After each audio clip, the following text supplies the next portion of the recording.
Another PIT document we want to talk about is an error notification slip. You come to a game and you see that you're opening the game and there's a mistake. One time there was $600 on the table inventory slip, but there was only $595 in the bankroll. So I had to alert my supervisor, and what we did was get a slip so that we can cover ourselves. It was an error notification slip. So we wrote the slip up saying that this bankroll was off by $5. And we gave it to the Casino Control Commission, and it was in the box. So that way, no one got in trouble because we all covered ourselves with the error notification slip.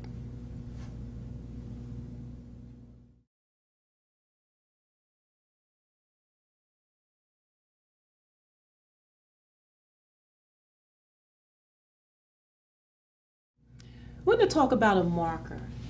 If you had a customer that's playing at the table and they request for a marker, you would then call your supervisor over. And I would call Floor, and this lady at the wheelhead seat is requesting a marker. The supervisor will get the proper information, the date of birth, the bank, and all that, and then they will give this information to the pit clerk. If the money is available, then we will print out a marker. It would look something like a paycheck. This person is requesting $1,000. Now there's two different ways that this person can get money on credit. They would have to fill out an application prior to playing. Or if they come to the casino and they have $10,000 and they don't want to carry that type of money with them, then they take it to the cage cashier. They get the information and it's in the computer, and the pit clerk will have all that information when the customer is requesting for money to play. The pit clerk will then give a check to the supervisor, and the check will be right on the table for the dealer.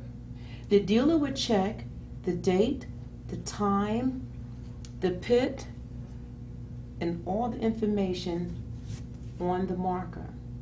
And sometimes we may ask the customer, how would you like that? She might say, I'd like to have all black for her $1,000. So we would just cut out $1,000, then the supervisor would verify the $1,000, and then we would give the customer the $1,000 and then say good luck. Okay, so remember, if a customer is asking you for a marker, it's some form of credit, whether it's their credit or credit that they receive from the casino.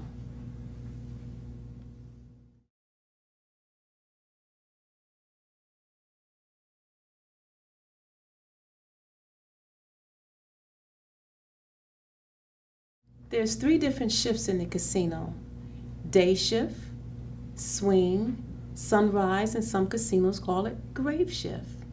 So that's what you're going to see on your table inventory slip: D, S, or G.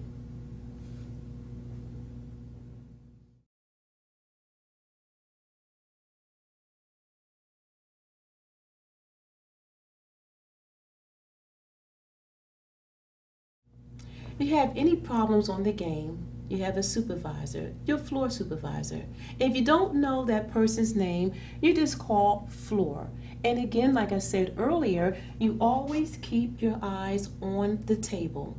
You never turn your head to say Floor or supervisor. You must protect the bankroll at all times. Your floor supervisor usually watches 4 games, 3 to 4 games, and then you have a pit boss that watches the floor people. So that's the line that you should learn when you come into the casino.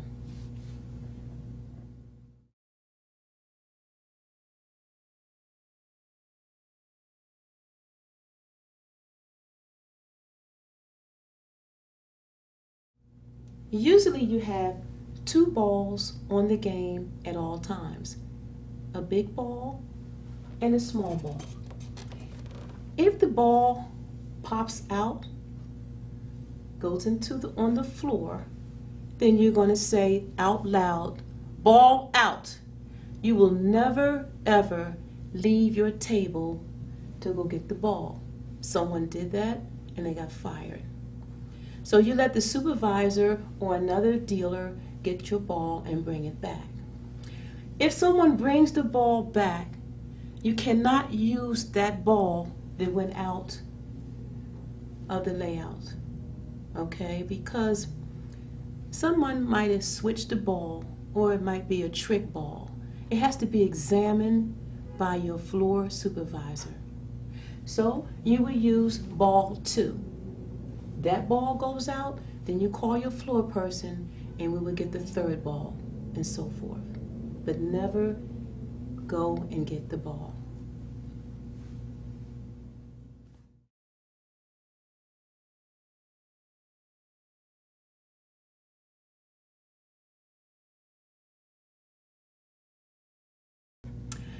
Sometimes you may spin the ball and it doesn't drop.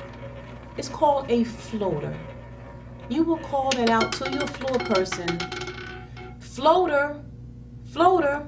Let the supervisor decide whether you're going to pick the ball up again and spin the ball. It's like the gravity of air where the ball just will not drop. You must call the floor person and let them know what went on your game.